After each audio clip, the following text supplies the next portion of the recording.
या तो जान लगा दो और नहीं तो जाने दो, सीधी सी बात है। कंप्लीट मैथ पे पूरा का पूरा फोकस करो। रीजन बड़ा सिंपल सा है, वो 30 सवाल लाएंगे और उस 30 सवाल में पूरा का पूरा 30 वही सही कर पाएगा जिसका पूरा मैथ पर सीजीएल 2022 को। तो सीजीएल 2022 के लिए आपका सबसे पहले क्या तरीका होना चाहिए, यहाँ पर अगर हम बात कर रहे हैं छोटी सी बात, तो यहाँ पर आपके लगभग अभी आपका कौन सा मंथ है, सितंबर अक्टूबर नवंबर में मान लो यहाँ 3 महीने मान के चल रहा हूँ कि आपके पास 3 महीने, हालांकि 3 महीने से कम समय है और आपका यहाँ पर उसके बाद हो जाएगा प्री। और मैं इतना तो कह सकता हूँ कि उसके तुरंत 1 महीने के बाद मेरे भाई यहाँ पर होने वाला है आपका मेंस। क्यों मेंस होने वाला है, क्योंकि मेरे भाई यहाँ पर आपको एसएससी को कोई काम कराना ही नहीं है, ठीक है। डिस्क्रिप्टिव का चक्कर नहीं है तो बाद का कोई प्रोसीजर नहीं है। डॉक्यूमेंट वेरिफिकेशन वो भी एसएससी नहीं करवाने वाली है, ठीक है। यानी एसएससी को बस लेना है मेंस, और मेंस में टाइपिंग वाइपिंग सारा हो जाएगा। अब यहाँ पर एज ए एस्पिरेंट ज़रा सोचो, अभी मैं स्ट्रैटेजी नहीं बता रहा हूँ, स्ट्रैटेजी की मेरी बड़ी डिटेल वे में वीडियो आएगी, वो तो मैं बताऊंगा, सो अलग बताऊंगा। मैं आपको छोटी छोटी बातों से अवगत करा रहा हूँ ताकि आप अपना जो डेली का दिन है, जो डेली का आपका टाइम है, उसको आप किस तरीके से यूटिलाइज करो, आपको अभी समझ में आ जाए। अब अगर ये प्री और मेंस का अगर आप चक्कर देखोगे ना, तो प्री और मेंस में मात्र आपको 1 महीने का गैप मिलेगा। इस 1 महीने के गैप में आपको क्या क्या पढ़ना होगा, तो आपको वापस से पूरा मैथ कंप्लीट करना होगा और ये आपको मेंस लेवल का पढ़ना होगा। अगर हम बात करते हैं यहाँ पर मैथ्स को लेकर, तो इसका लेवल बहुत ऊपर लेवल का पढ़ना होगा। इंग्लिश में आपको सारे के सारे कॉम्प्रिहेंशन अच्छे तरीके से पढ़ने होंगे, ठीक। यहाँ पर मेरे भाई उसी तरीके से नया सब्जेक्ट ऐड हो चुका है कंप्यूटर, तो छोड़ के तो मेरे भाई जाओगे नहीं, ये भी पढ़ना होगा। और रीजनिंग और जीएस तो भैया मेरे सारे के सारे अप लेवल के थोड़े से तो होंगे ही होंगे अगर हम बात करें तो। इसके अलावा आपको एक और बात, अगर आप इंस्पेक्टर बनना चाहते हो तो टाइपिंग तो आनी चाहिए, और टाइपिंग आनी चाहिए तो मेरे भाई टाइपिंग की भी प्रैक्टिस करोगे। और आपको भी एक बात अच्छे से पता है कि 1 महीने में टाइपिंग नहीं सीखी जा सकती है, और 1 महीने में अगर टाइपिंग तभी सीखी जा सकती है जब आप डेली कम से कम 3 घंटा 4 घंटा प्रैक्टिस कर रहे हैं।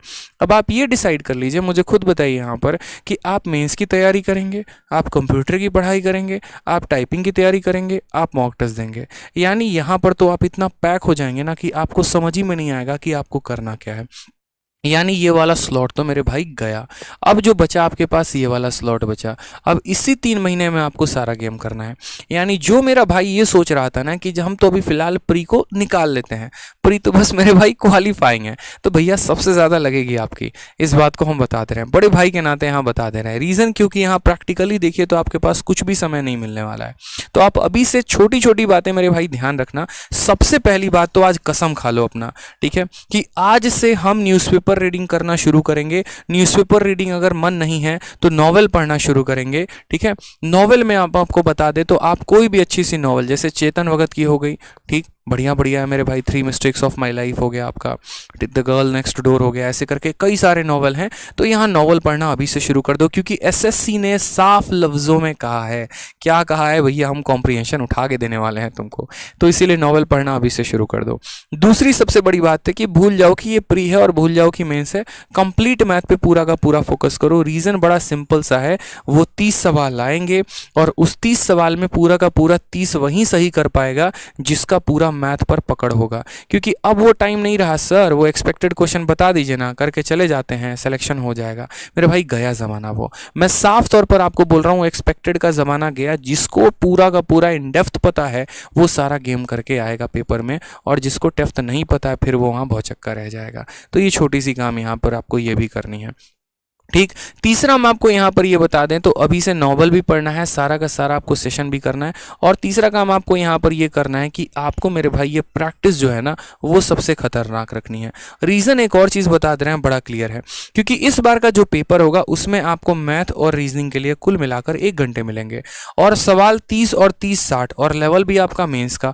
अब ऐसे सिचुएशन में आप 60 क्वेश्चन को 60 मिनट के अंदर आपको करना है, आप कैसे करेंगे सोचिए, आपकी स्पीड ही नहीं है। तो अगर आप सोच रहे हैं कि ये 3 महीने में तो बस थोड़ा सा गुजारा कर लेंगे, थोड़ा थोड़ा मेरे भाई पढ़ लेंगे, तो ये बहुत नुकसान होगा उसके लिए जो मेरे भाई नॉन सीरियस एस्पिरेंट है। क्योंकि जो सीरियस है उसका तो बहुत मौज है। एक और चीज़ बता दे तो ये 2022 आपके लिए एक वरदान है। रीज़न, जैसे पहले का एक और क्या होता था कंसेप्ट कि जैसे मान लीजिए मैं सेलेक्टेड हूँ, मैं अपने ऊपर एग्जाम्पल ले लेता हूँ, छोड़िए ना किसी और को क्या लेना, मैं सेलेक्टेड हूँ, ठीक है। अब अगर मान लीजिए कि मुझे आज के टाइम पर सिलेक्शन लेना है दोबारा से, मेरे मन लायक मेरा डिपार्टमेंट नहीं मिला, मैं राइट नाउ मान लीजिए केरला में पोस्टेड हूँ, नॉर्थ में मतलब साउथ में हूँ, मेरा मन ही नहीं है यार वहाँ पे रहने का, मेरा मन दिल्ली में है, मैं क्या करूँ? तो मैं दोबारा से फॉर्म भरता हूँ वापस से 2022 का। मान लीजिए कि पैटर्न वहीं पुराना होता है, मेरे लिए प्री निकालना बहुत आसान काम है। क्यों? मैथ्स में मेरे 50 out of 50, English 50 out of 50, reasoning 50 out of 50। जो मेरी थोड़ी सी कठिनाई आएगी वो जीएस में।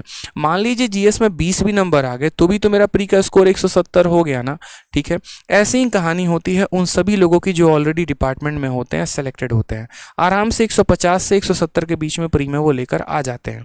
ठीक, अब मेंस की मैं आपको बात बताऊं तो अपने तैयारी के समय में उन लोगों ने इतनी प्रैक्टिस कर ली होती है कि अगर आखिरी के वो 10-15 दिन भी पढ़ लेते हैं ना तो बड़े आराम से वो मेंस में 180 से 190 मैथ में स्कोर कर सकते हैं और इंग्लिश में 180 से 190 स्कोर कर सकते हैं।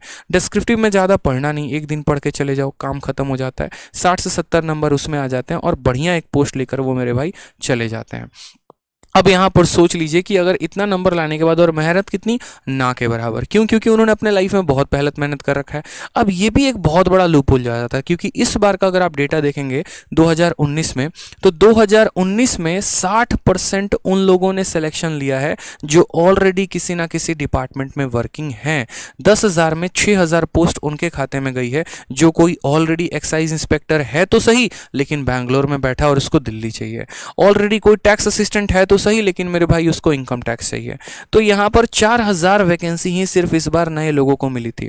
तो एक मेरे भाई अपॉर्चुनिटी ये भी हो जाएगी कि इनकी भी हालत अब खराब होने वाली है। क्यों? क्योंकि मेरे भाई इनको भी अब मेंस में सारे सब्जेक्ट आने हैं तो सारा कुछ इनको पढ़ना पड़ेगा, कंप्यूटर इनको पढ़ना पड़ेगा, इनको यहाँ पर पूरा का पूरा जीएस पढ़ना पड़ेगा, रीजनिंग पढ़ना पड़ेगा। तो आपके पास द बेस्ट अपॉर्चुनिटी है कि आप उनको compete कर पाओ, क्योंकि पहले जो है ना ये आपसे बहुत लीड में रहते थे, लेकिन अब कहीं ना कहीं इनकी भी एक तरीके से मन में ये होगा अगर मानो मुझे ही देना है तो भाई मेरे को तो कंप्यूटर पढ़ना पड़ेगा ना, मेरे को स्टैटिस्टिक्स और प्रोबेबिलिटी पढ़ना पड़ेगा ना। ठीक है, ये बताओ पूरा जीएस वापस से अब पढ़ना पड़ेगा ना। क्यों? क्योंकि जीएस का 30 सवाल हो चुका है, हर सवाल 3 नंबर के वेटेज ज़्यादा हो चुकी है। तो इसी वजह से एक बढ़िया अपॉर्चुनिटी आपके सामने मिल जाता है जिसमें आप अपना गेम कर सकते हैं बढ़िया से। और वैकेंसी भी कितनी है? तो 20,000 से ऊपर की है। तो इस बात का, छोटी छोटी बातों का ध्यान रखेंगे मेरे दोस्त यहाँ पर कि इस बार जो है या तो करके दिखाना। मैं हमेशा एक बात बोलता हूँ यार, लाइफ में मैंने हमेशा सोचा है या तो जान लगा दो और नहीं तो जाने दो, सीधी सी बात है। ठीक है, जान लगा दिया तो फिर जाने नहीं देंगे और जाने दिया तो जान लगाया ही नहीं आपने।